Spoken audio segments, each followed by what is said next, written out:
Na nuvem todo o céu, Jesus bendito, Salvador, é luz que rasga o véu.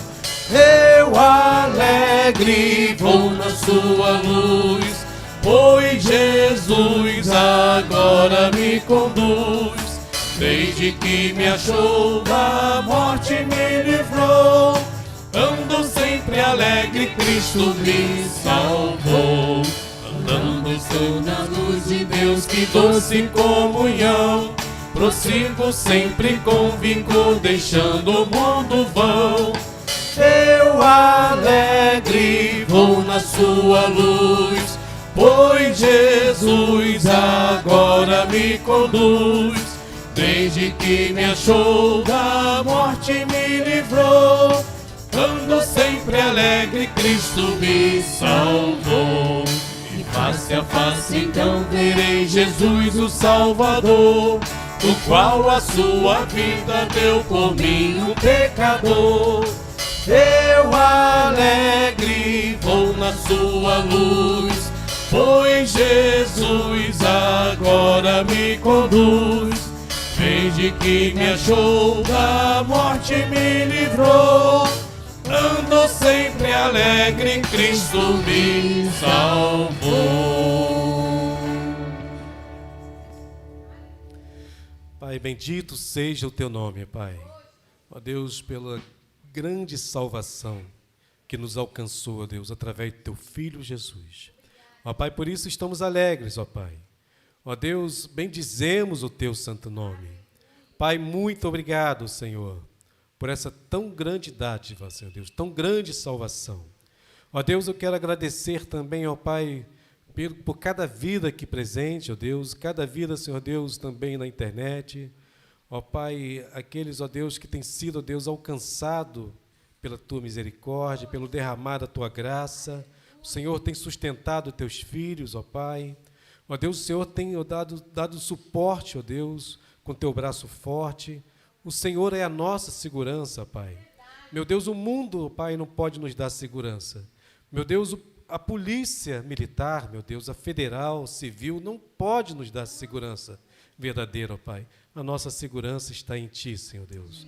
Ó Pai, muito obrigado, Senhor Deus, pelos recursos, ó Deus, aqui depositado. Ó Deus, derrame, ó Deus, a tua unção, a tua bênção sobre cada um contribuinte, ó Pai. Ó Deus, que a tua graça, Senhor Deus, a tua misericórdia permaneça, ó Pai, até que o Senhor venha, ó Pai, sobre a vida de cada um dos teus filhos, em nome do Senhor Jesus. Amém, Pai. Amém. Pode sentar, queridão, queridona. Que bênção. Que bênção. Abra sua Bíblia no Evangelho de Lucas, no capítulo 4. Já pode soltar a tela aí, grande João.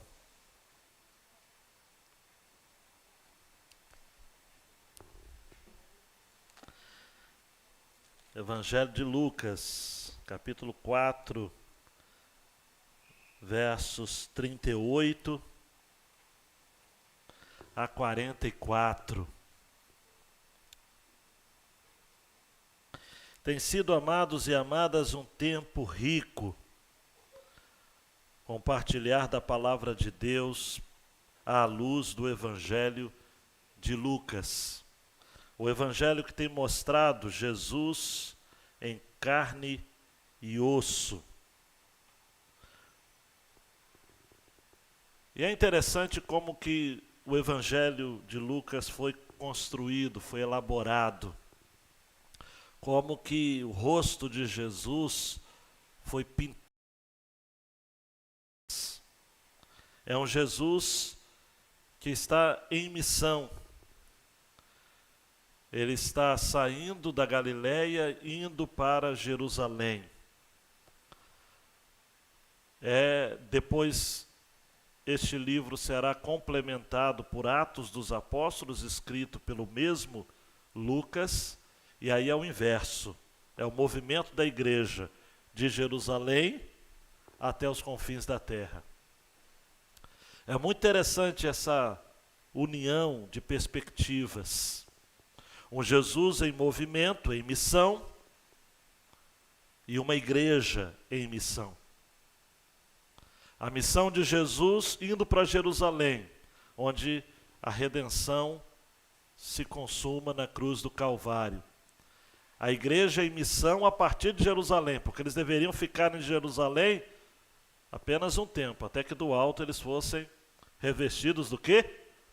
De poder. Lucas termina o seu evangelho assim, falando ou registrando essa fala de Jesus. Ficar em Jerusalém até que do alto vocês sejam revestidos de poder. E começa o livro de Atos, Lucas registrando a fala de Jesus também. E ser-me-eis testemunhas, tanto em Jerusalém como na Judéia e Samaria e até os confins da terra. Nós vimos, amados e amadas, como que Lucas começa o seu evangelho falando sobre o nascimento de João Batista, o nascimento de Jesus, e ele dedica a falar algo sobre o compromisso de Jesus com a causa do seu pai.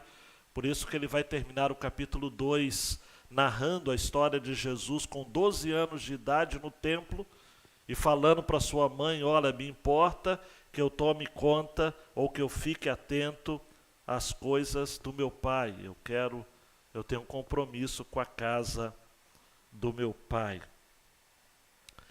No capítulo 3, então, em diante, nós encontramos tanto a pregação de João Batista, apresentando Jesus ao mundo e deixando claro de que ele não era o Cristo, porque as pessoas o confundiram com o Cristo. As cortinas fecham para João Batista e se abrem para Jesus quando no batismo, o Espírito Santo aparece em forma corpórea como pomba, e eu preguei aqui entre vocês e vibrei junto com vocês com essa expressão que é própria de Lucas, né? Essa forma corpórea. E a declaração do Pai: tu és o meu filho amado, em ti me agrado. A genealogia que Lucas escolhe para compor o seu livro é a genealogia ao reverso de Mateus, porque parte realmente da linhagem de Maria, de José, para ser preciso, mas não para em Davi e muito menos em Abraão, mas remonta até Adão, dando a ideia de que Jesus é o Filho de Deus enviado para o mundo, para toda a humanidade, não apenas para os judeus. A missão de Jesus não podia ficar circunscrita às fronteiras de Israel. Não é uma missão étnica. Jesus tem um povo, mas esse povo é multiétnico, multinacional. Este povo é um povo eleito desde a fundação do mundo, sem coloração de pele, sem definição de origem, antevendo aquilo que em Apocalipse nós vamos ver, de que toda tribo, todo povo, toda língua, toda nação estarão diante de Jesus. Na tentação, logo no início do capítulo 4, Jesus vence a Satanás nas 3 principais propostas dele, que são tentações muito próprias à nossa vida. E eu trouxe para vocês também uma exposição a respeito disso, falando que Satanás interrompe essas tentações, se afasta de Jesus. O versículo 13 vai dizer, até momento oportuno. E embora alguns comentaristas falam de que esse momento oportuno vai ser lá quando Satanás vai encher o coração de Judas e Judas irá traí-lo, eu trouxe para vocês de que esse momento oportuno foi até o momento seguinte. O diabo jamais desistiu de Jesus. E o diabo jamais desiste de você. O diabo jamais desiste da igreja. Por isso que Jesus disse lá no Getsêmani, vigiai e orai, para que não entreis em tentação. Nos versos 16 até 28, eu preguei aqui entre vocês sobre o manifesto de Nazaré. Jesus traz Isaías capítulo 61, versículo 1, e Lucas é o único que registra esse texto em si nessa ocasião. Jesus veio trazendo para si esta profecia. O Espírito do Senhor está sobre mim, versículo 18 do capítulo 4, porque Ele me ungiu para evangelizar os pobres, enviou-me para proclamar libertação aos cativos e restauração da vista aos cegos, para pôr em liberdade os oprimidos e proclamar o ano aceitável do Senhor. Duas vertentes, Ele me ungiu e Ele me enviou.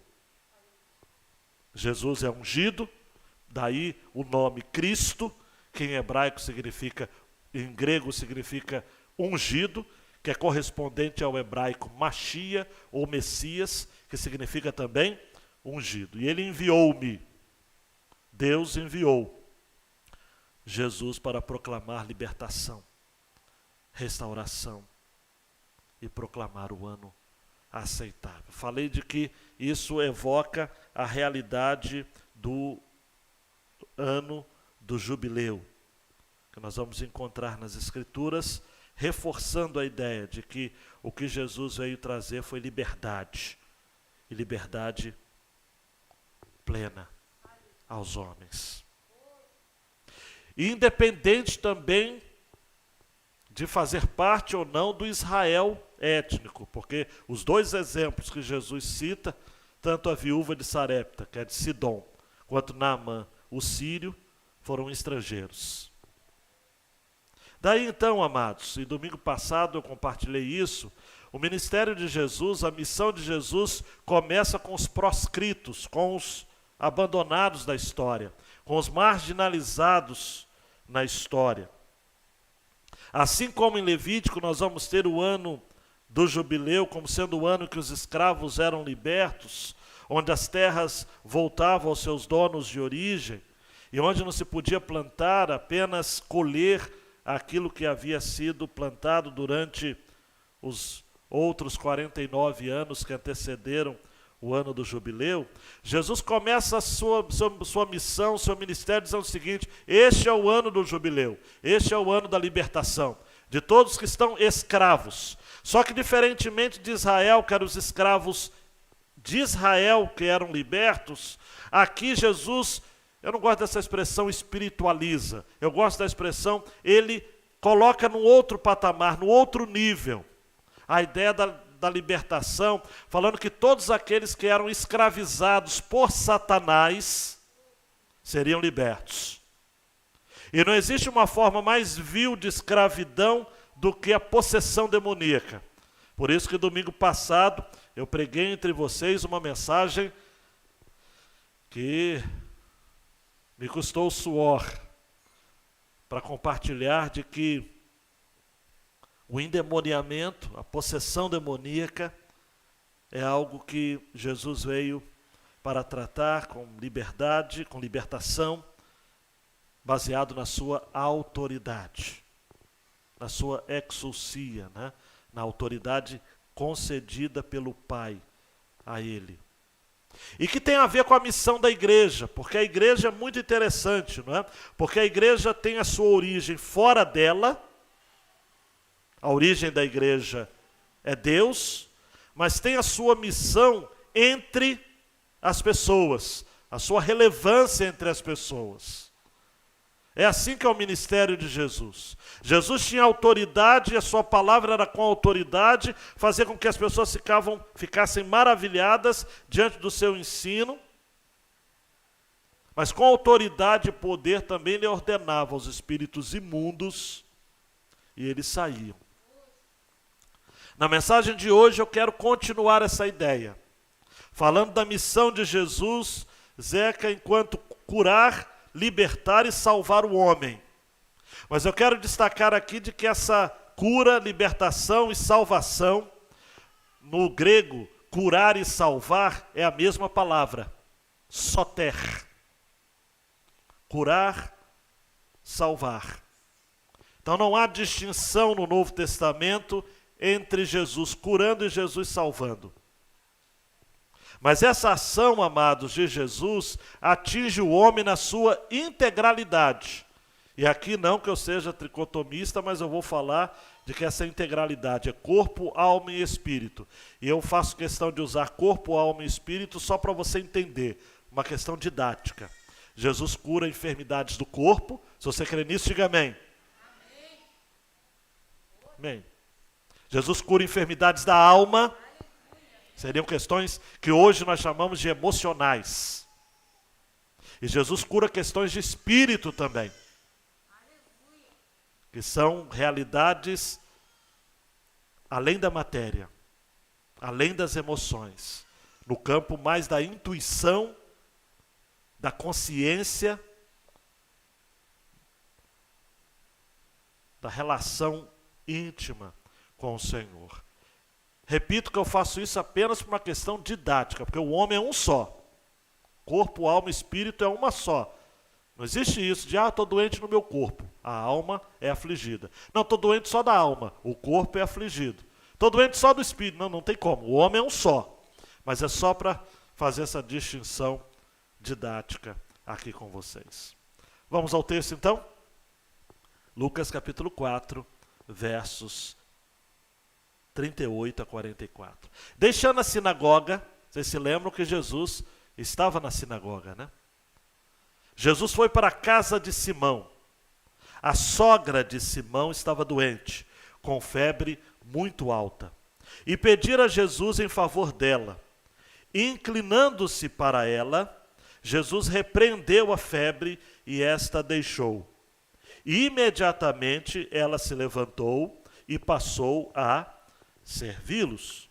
Ao pôr do sol, todos os que tinham enfermos com diferentes tipos de doença os trouxeram a Jesus, e ele os curava, impondo as mãos sobre cada um deles. Também de muitos saíam demônios, gritando e dizendo: você é o Filho de Deus. Ele, porém, os repreendia, para que não falassem, pois sabiam que ele era o Cristo. Quando amanheceu, Jesus saiu e foi para um lugar deserto. As multidões o procuravam, foram até junto dele e não queriam deixar que ele fosse embora. Jesus, porém, lhes disse: é necessário que eu anuncie o evangelho do reino de Deus também nas outras cidades, pois é para isso que fui enviado. E pregava nas sinagogas da Judeia. Abaixe sua cabeça mais uma vez, diga: Deus, me concentra, que eu não me locomova agora, que meu celular não toque, ou se tocar vai estar no silencioso, que eu não me preocupe com nada lá fora, nada. Você em casa, então, uma atenção ainda mais redobrada, para que a palavra encontre solo fértil no seu coração.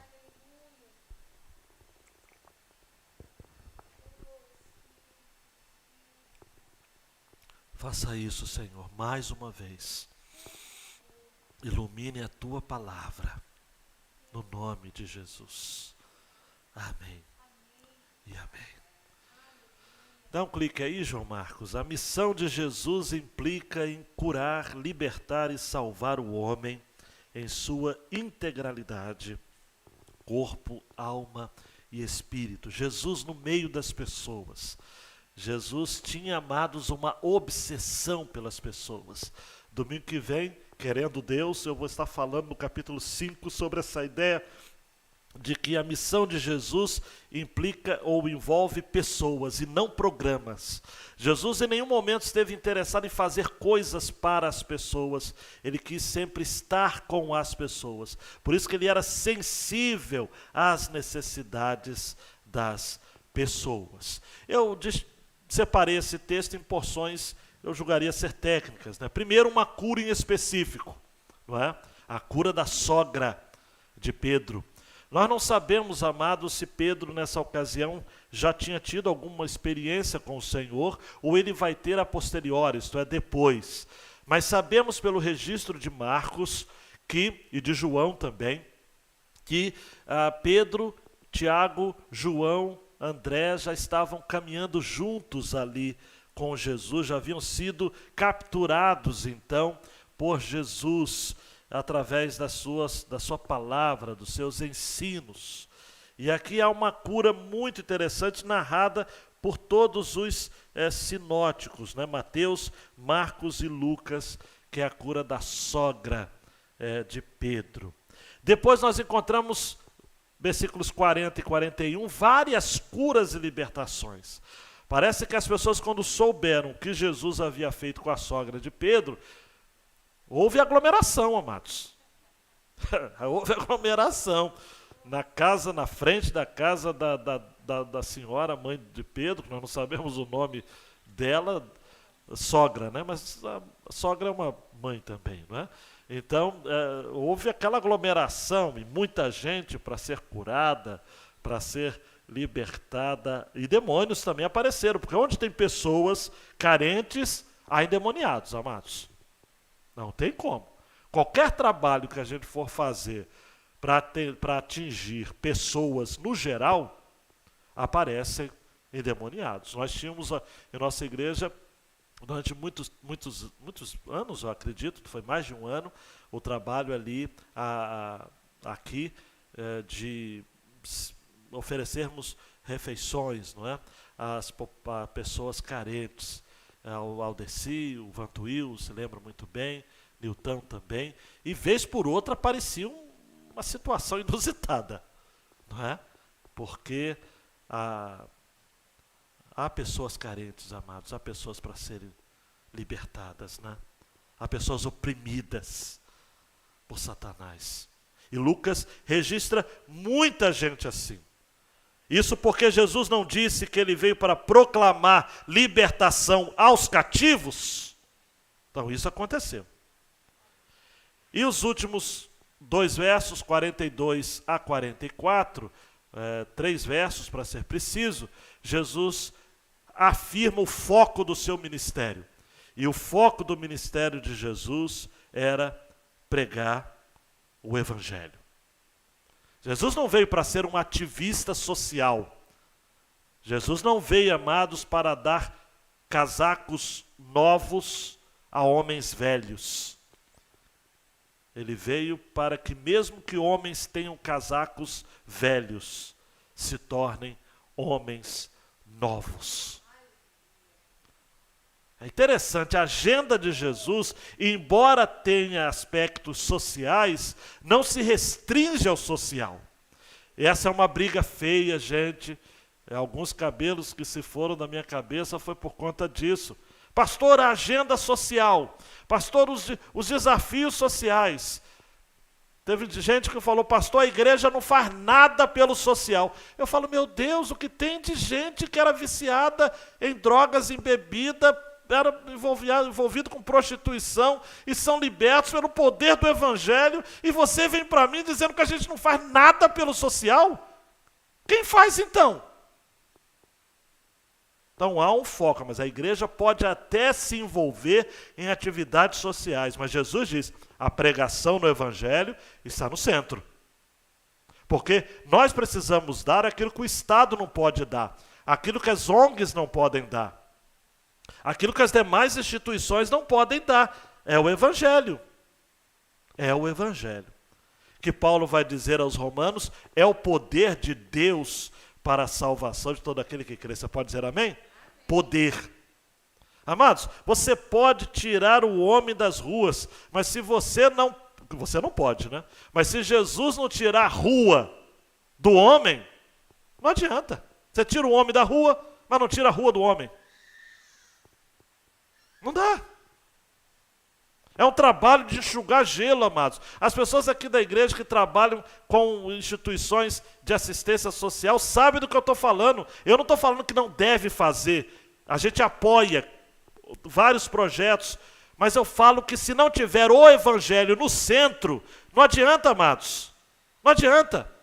Sai um demônio, entra 7 piores. Sai um demônio, entra 7 piores. Da sopa ele se alimenta, depois vai lá e continua naquela vida. Tem que ter Evangelho. Tem que compartilhar Evangelho e tem que conscientizar as pessoas como diz o nosso slogan de Missões Nacionais, Jesus transforma. Jesus transforma. Só Jesus. A cura da sogra de Pedro, João. Dá um clique aí, não é? É interessante como esse texto, você já deve ter ouvido algumas piadas assim terríveis sobre isso, né? O pessoal falando que Pedro negou a Jesus porque Jesus curou a sogra dele, né? É de uma maldade impressionante. O Evangelho de Lucas, amados, Roberta, fica chateada comigo não. As mulheres, elas são frequentemente comparadas com os homens no Evangelho de Lucas. Mas, Adriano, elas sempre aparecem melhor, com uma aparência melhor. São as mulheres que testemunham da ressurreição de Jesus primeiro. O Evangelho de Lucas vai dizer de que muitas mulheres serviam a Jesus, capítulo 8. Vai dizer o nome de várias delas. Vai citar Maria Madalena, Joana, mulher de Cusa, Susana e muitas outras. Versículo 3 do capítulo 8. Os quais com seus bens ajudavam Jesus e os seus discípulos. Lucas é o único evangelista que vai falar, por exemplo, minhas irmãs, me queiram bem, e queiram bem também Lucas.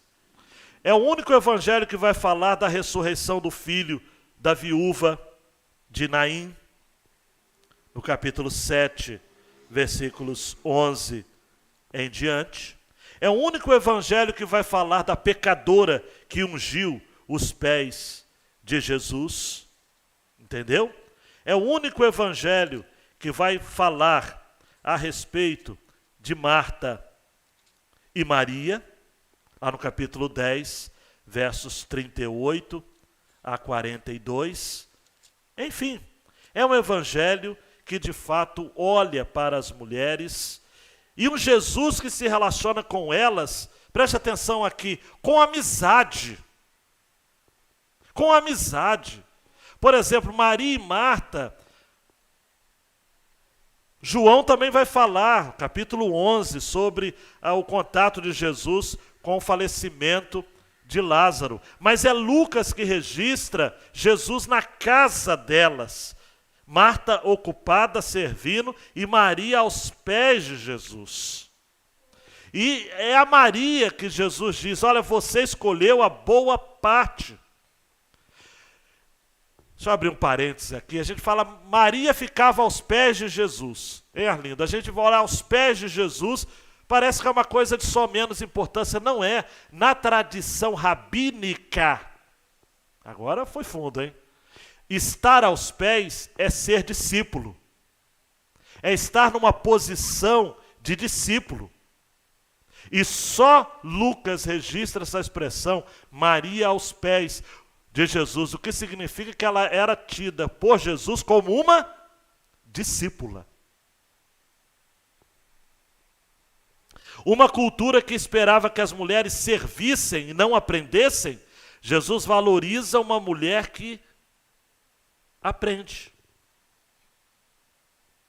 Está disposta a aprender.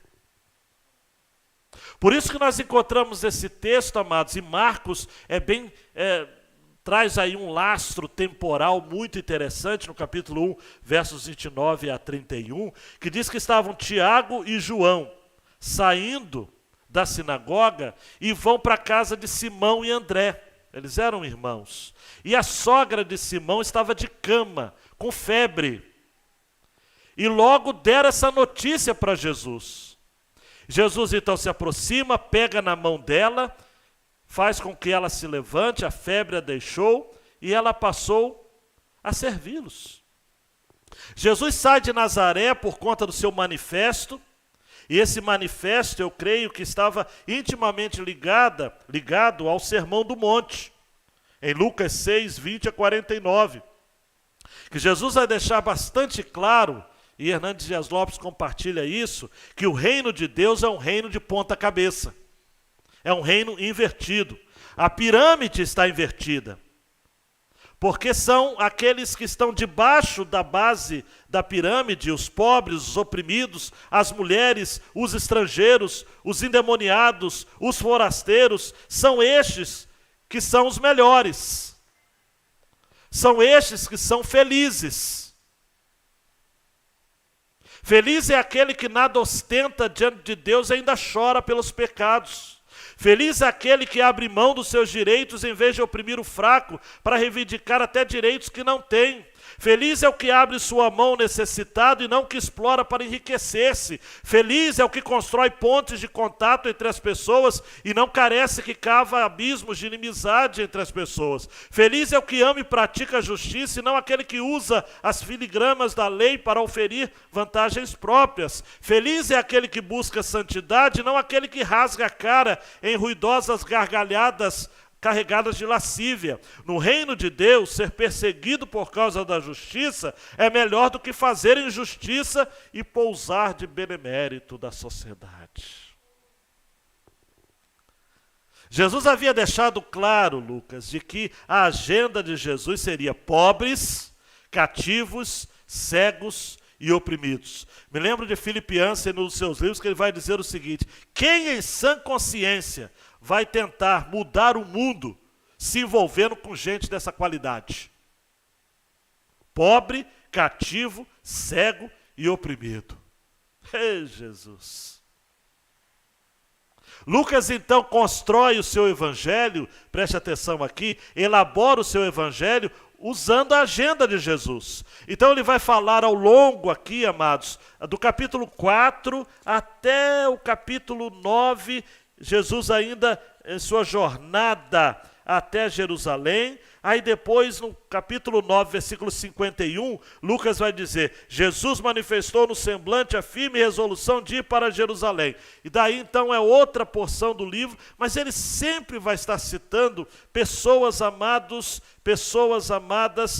que eram os que nada tinham, os que nada possuíam. Por exemplo, é de Lucas, exclusivamente de Lucas, a parábola, por exemplo, do chamado bom samaritano, o estrangeiro, o alvo de preconceito. É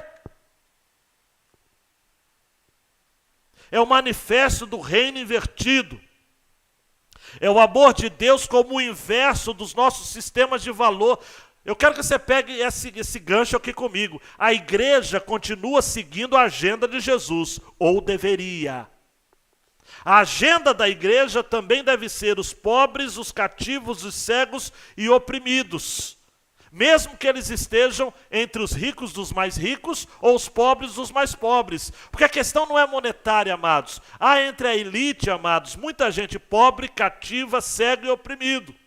Isso me faz lembrar o saudoso pastor Nilson Amaral Fanini e as suas famosas histórias, né? Diz que certo dia ele recebe um telefonema e marca uma visita e ele vai tomar café numa favela, numa comunidade do Rio de Janeiro. E ele então ali naquele local carente, conversa sobre e vê os filhos educados ali em volta da mesa, papai, mamãe, muito amor entre o homem e a mulher, e um ambiente de extrema pobreza, né? E aí oferece café. Pastor, quer café? Eu quero. A única caneca da casa foi dada para o pastor, né? Aí ele se ajoelha ali no chão daquela casa tão humilde e ora agradecendo a Deus por aquela família tão abençoada. E ele termina a oração falando para si mesmo: quanta riqueza em meio a tanta pobreza.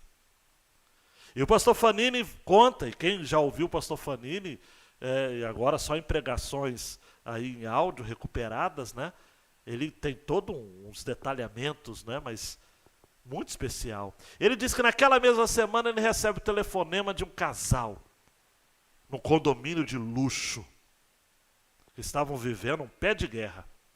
Ele vai lá, Chega lá o marido emburrado com a mulher emburrada com o marido, um clima de ódio, um clima de violência nas palavras, aspereza. E ele olha de um lado, só móveis caríssimos, toalhas caríssimas, cortinas vindas da Europa, e aquele cenário de ostentação. E ele se ajoelha ali para orar pela paz daquela casa que estava precisando, pela reconciliação do casal. E ao final, ele tem no seu interior aquela constatação: quanta pobreza no meio de tanta riqueza. O reino invertido. Gosto dessa ideia de alguns comentaristas que falam do reino invertido. O reino de Deus é um reino invertido. As marcas desse reino são generosidade radical, liderança de servidão, passividade, perdão, devoção sincera e profunda e rejeição da hipocrisia religiosa. Jesus está formando um novo Israel, e o novo Israel não seria formado pelos fariseus, pelos escribas, pelos sacerdotes, pelos ricaços da Palestina, nem pelos poderosos do Império Romano. O novo Israel que Jesus estava formando era de pobres, cativos, cegos e oprimidos. Por isso que em Lucas 7, mais tarde, João Batista vai ficar em dúvida. E ele chama então 2 de seus discípulos e diz o seguinte: pergunta a ele, aleluia, né? Pergunta a ele: você é aquele que estava para vir ou devemos esperar outro? Os homens chegam para Jesus, amados, e perguntam. João Batista nos enviou para perguntar: o Senhor é aquele que estava para vir ou devemos esperar outro? Jesus não parou a sua agenda. Diz o texto, amados, Lucas capítulo 7, a partir do verso 21, que naquela mesma hora Jesus curou muitas pessoas de doenças, de sofrimentos, de espíritos malignos, deu vista a muitos cegos, só lidou com cacarecos, com gente miserável, com gente ignominiosa. Gente que se sentia nada. E aí Jesus responde: voltem e anunciem a João o que vocês viram e ouviram. Os cegos veem, os coxos andam, os leprosos são purificados. E há dois registros de curas de leprosos no Evangelho de Lucas. Os surdos ouvem, os mortos são ressuscitados. Há ressurreição também na história, em Lucas registra. E preste atenção nesse ponto, hein? E aos pobres está sendo pregado o Evangelho. Olha, amados, só um minutinho aqui comigo aqui. O que os pobres precisam é do Evangelho. É do Evangelho. Os pobres não precisam de dinheiro. Os pobres não precisam de saúde. Os pobres não precisam de poder. O ideário marxista da luta pelo poder através da luta de classes é um ideário humano e falível. Porque já se comprovou ao longo da história que nos países que seguiram o entendimento marxista, os oprimidos se tornaram opressores ainda piores. Vai ler sobre a Revolução Russa de 1918 e você verá. Cá entre nós, vai ver o que está acontecendo em Cuba. O país está em convulsão social. O marxismo não tem a resposta. Porque os pobres não precisam de luta. Os pobres precisam do Evangelho. Atenção, jovens, vocês aí na galeria.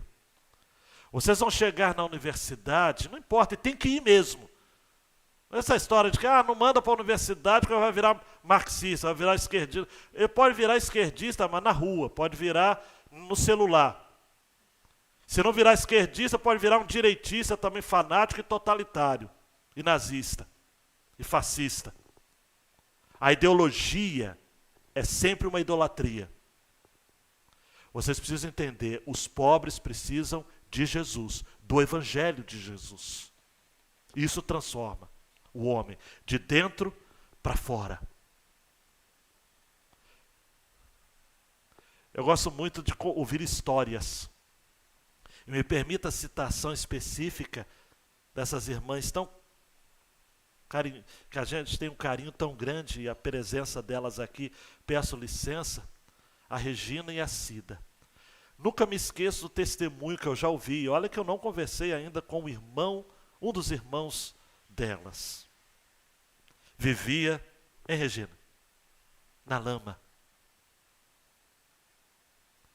Veio o Evangelho. Aí, como o Evangelho o alcançou numa igreja com a tradição pentecostal, logo foi colocado num terno. Deram até um terno de presente para ele ficar bonito na fita. Hoje serve ao Senhor. A minha alusão ao terno, amados, é apenas uma inferência. O que eu falo é de muita gente que chega aqui oprimido, pobre, cativo, cego. É o Evangelho que muda, amados. Não é a política. Não é a educação. Eu creio muito na educação. Educação, educação, educação. Mas eu creio que só o Evangelho que transforma. Porque senão a pessoa vai ser educada e vai educadamente para o inferno. Educadamente. A Alemanha nazista era o país com nível mais alto de educação. Nos anos 30, 40. Não deu. A maldade do coração. Nós precisamos do Evangelho. Eu gosto da análise de N.T. Wright, que vai dizer que no Evangelho, amados, é como se Jesus estivesse começando a sua campanha de poder.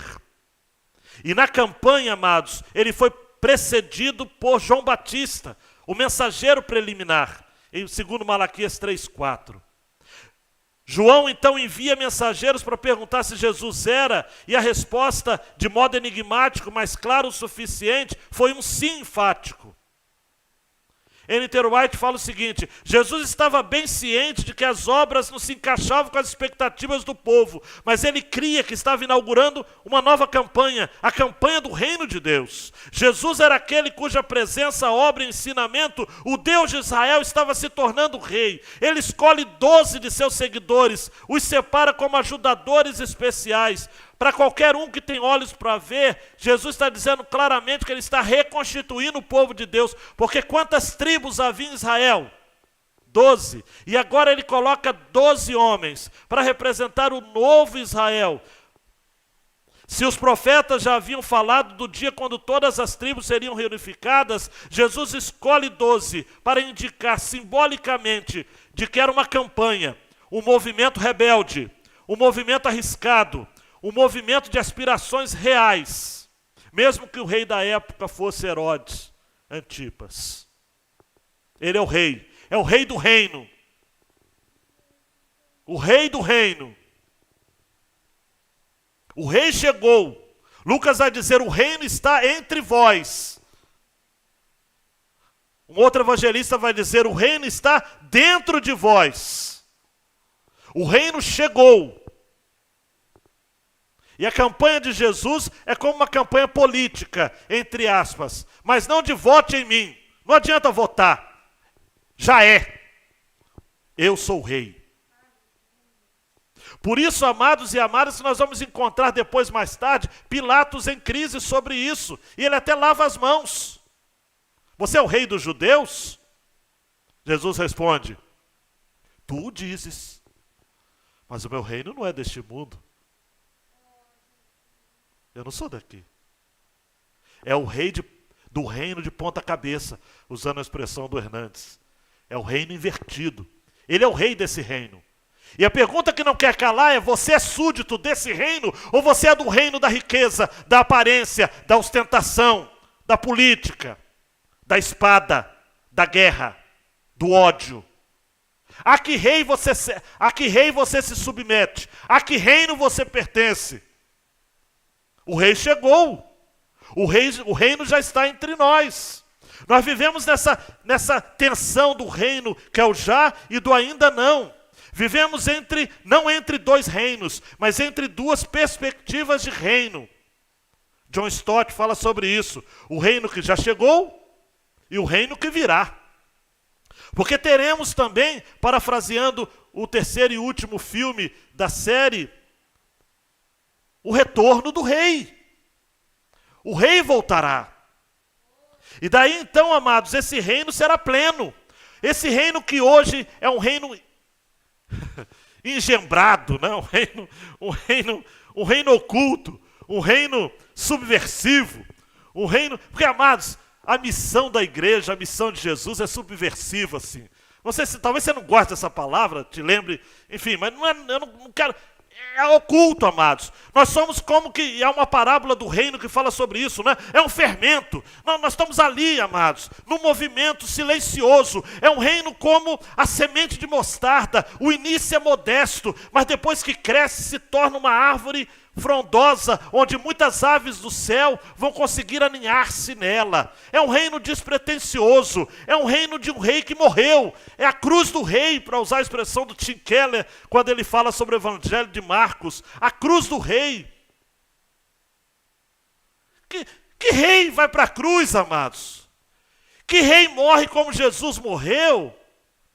Que rei vai se envolver com gentalha? Que rei iria se importar com você, comedor de arroz e feijão e cheio de pecado? Jesus.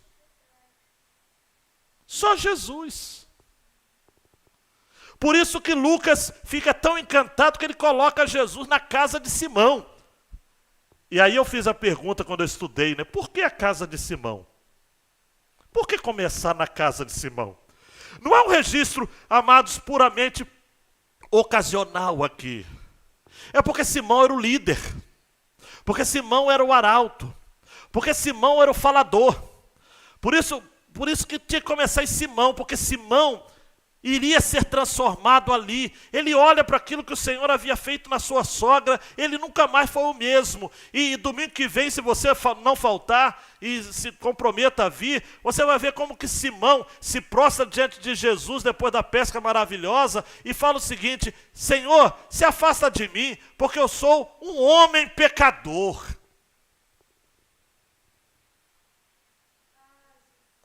E foi Simão que negou Jesus também. Mas Jesus disse a Simão: quando te converteres, fortalece os teus irmãos. E Jesus disse também, João registrou: apacenta as minhas ovelhas, Pedro. Oh, Pedro. Há um toque aqui de Lucas, Newton, o médico. Os outros evangelistas falam que essa senhora estava com febre. Lucas é o único que fala, ela estava com muita febre. Também Lucas usa essa expressão, os outros evangelistas também, não é? Inclinando-se para ela. Quando eu vi esse termo, eu me lembrei de Elias e o filho da viúva, e o filho da sunamita, da viúva não. Ah, sim, da viúva, sim. Quando ela reclama: por que me afligiste também esta viúva com quem me hospedo, matando o filho dela? E Elias se inclina sobre o menino morto 3 vezes, dizendo: peço-te que restituas a vida a este menino. 1 Reis 17, 19 a 22. E aqui Jesus se utiliza da mesma expertise de Elias. Inclina-se para ela. Não sei, amados. Fico imaginando, para compartilhar calor do seu corpo? Talvez. Mas é algo muito interessante. Outro ponto, preste atenção aqui, não se perca, hein? Diz o texto que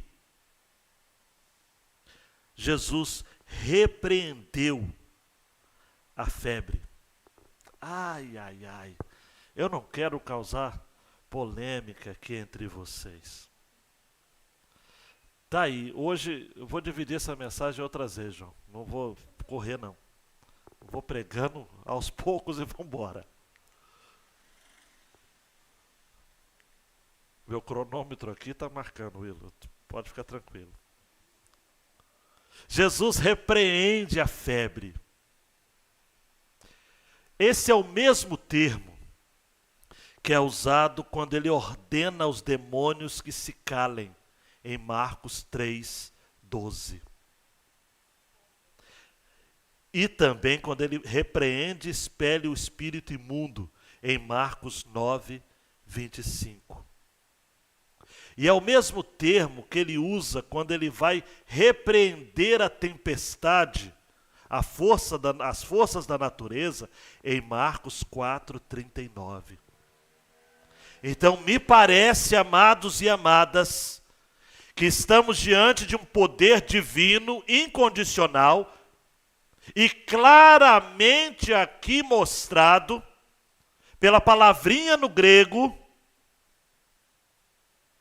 de que essa repreensão foi no campo espiritual.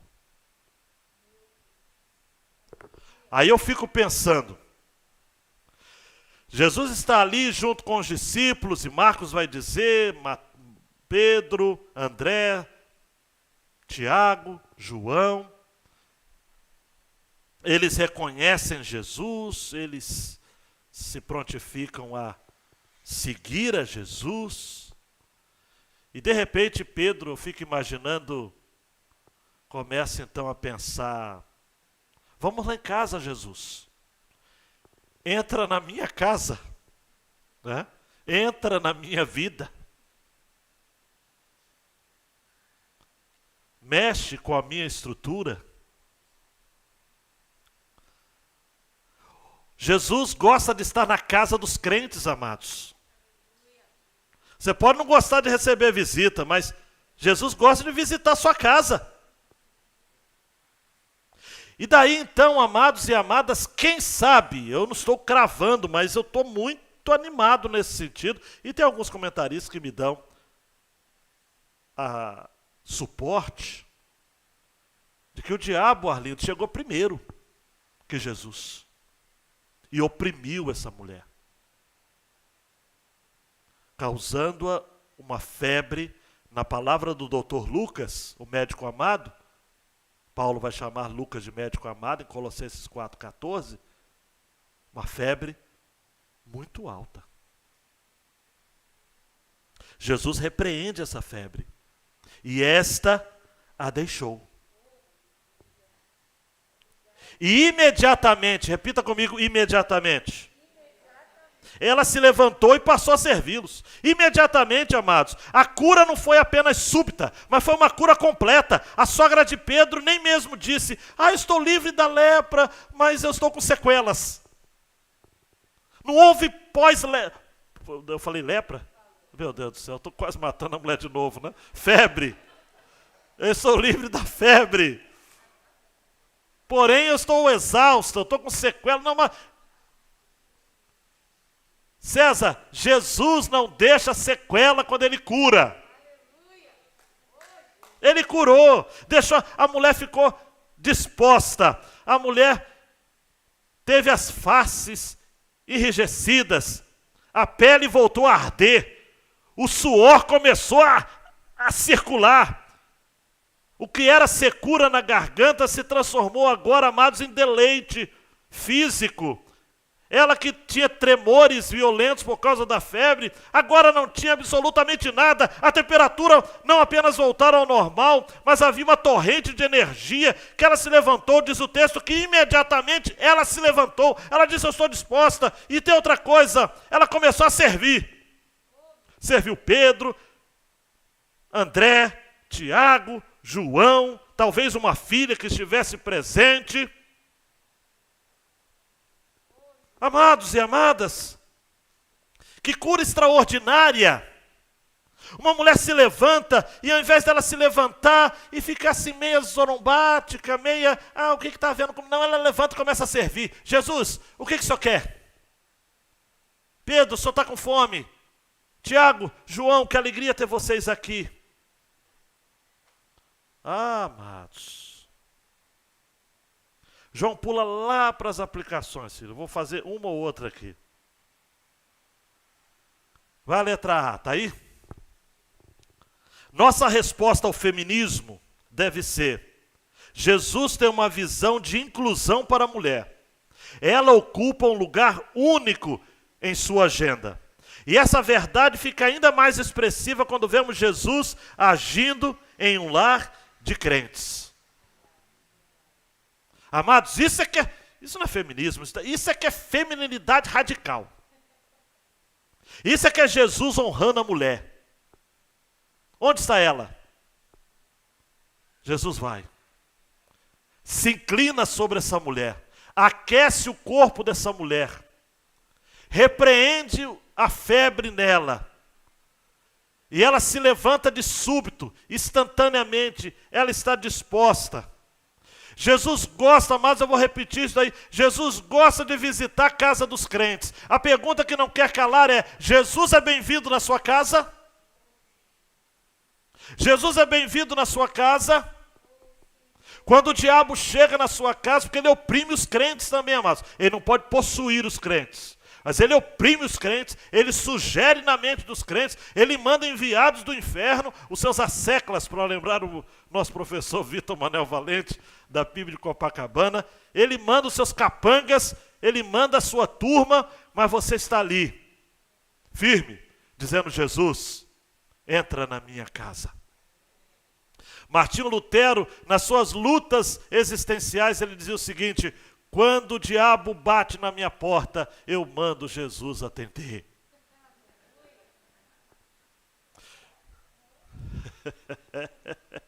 Jesus mora na casa.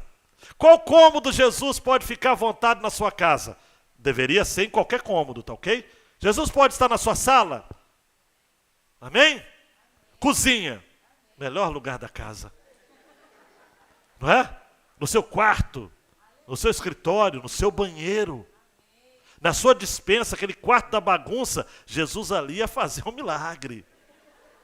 E alguns aqui precisam de um milagre no quarto de bagunça. Zé Limário, levanta a mão não, né? Jesus à vontade na casa da gente. João Batista, é um hino que eu gosto, hein? Nossa casa parece colmeia, com abelha sair e a chegar. São unidos pequenos e grandes, no ideal de lutar, trabalhar. Que feliz é o lar em que Deus pode entrar e onde todos estão a crescer, tendo um corpo que é são, que convém ao cristão, para a glória de Deus promover. Temos chefe, o pai, lá em casa, mas quem manda, de fato, é Jesus. Com respeito trata os outros, procurando ser sal, ser leal e ser luz. E a terceira e última estrofe, que eu gosto também. E o amor embeleza e perfuma nossa casa tão linda assim, como as flores que Deus fez singelas para alegrar da existência um jardim. Quem sabe canta o estribilho comigo, vamos lá? Que feliz é o lar em que Deus pode entrar e onde todos estão a crescer, tendo um corpo que é são, que convém ao cristão, para a glória de Deus promover. Osés, que desafio, eu tenho 5 minutos para outra aplicação. Mas ela é forte, Sandra. Se segura aí. Temos de levar os enfermos ao reconhecimento de que precisam de Jesus. Eu vou até repetir semana que vem, quando eu terminar a mensagem. Preste atenção. O que eu quero lhes ensinar nesta noite, Renali, é isso daqui. Não Jesus ou os remédios. Tem gente que hoje pensa assim, né? Não, se eu tenho Jesus, eu não preciso de remédio. Se eu tenho os remédios, eu não preciso de Jesus. Está errado. Resposta errada. Segundo, não Jesus e os remédios. Também não dá. Porque aí Jesus não pode ser dividido, amados, com a ciência. Ele é o pai da ciência, mas não pode ser assim. Eu creio em Jesus, mas... meu Deus, quando eu tomo uma Novalgina... E a pessoa vai tomando remédio. Ninguém aqui é assim, toma remédio.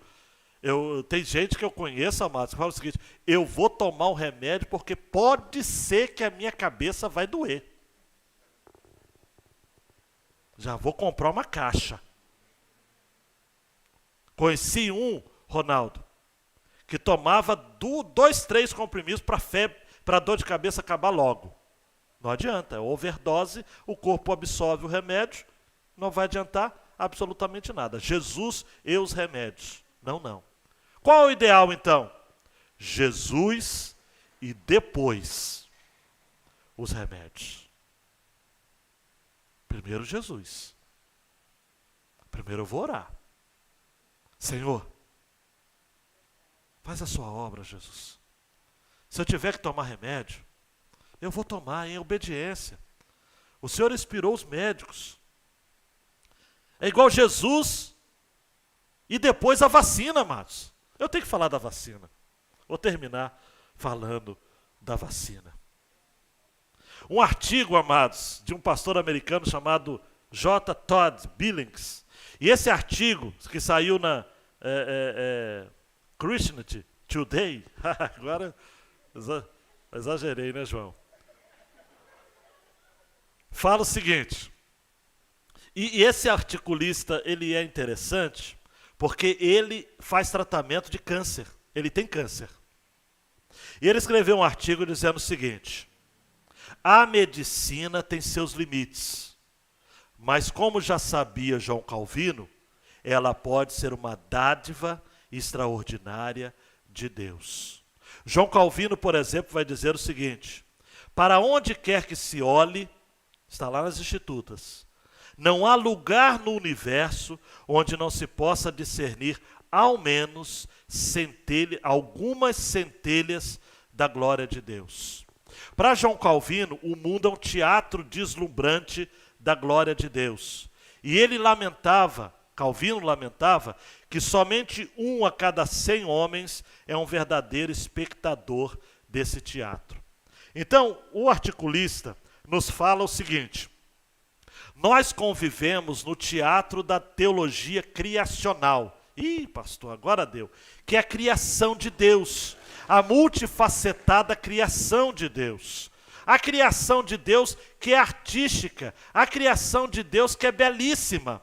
Deus, amados, criou, por exemplo, a natureza para que toda sorte de enfermidades fosse curada com o uso de recursos naturais.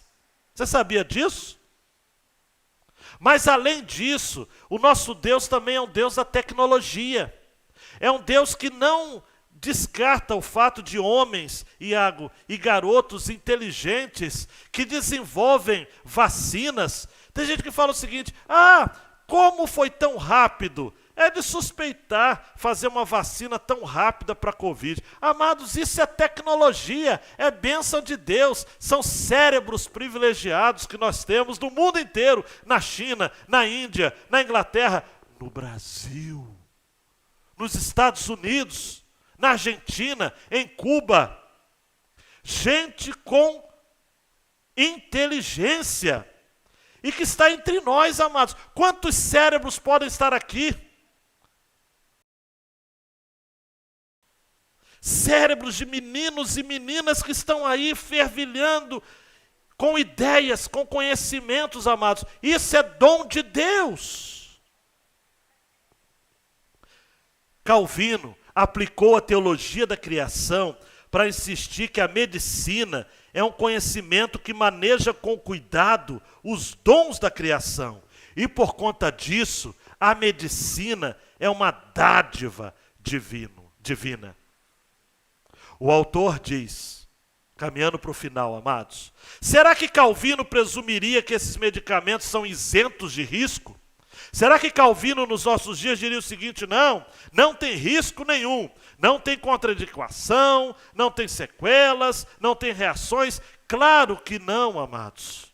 Calvino encorajava seus ouvintes a tomar remédios, com base na melhor compreensão disponível, ainda que provisória, do mundo. Para e pensa comigo, amados. Os extensos testes de segurança que foram feitos com as vacinas que nós temos hoje no Brasil, Coronavac, AstraZeneca, Pfizer, Janssen. Tomara a Deus que surjam outras e outras vacinas, a Butanvac, lá em São Paulo. Minas está fazendo uma vacina, eu brinquei até esses dias, não é esse nome não, mas poderia ser o Aivac. Mas é verdade que Minas está. Só não é esse nome. Mas erraram, o nome tinha que ser esse, o Aivac. Gente desenvolvendo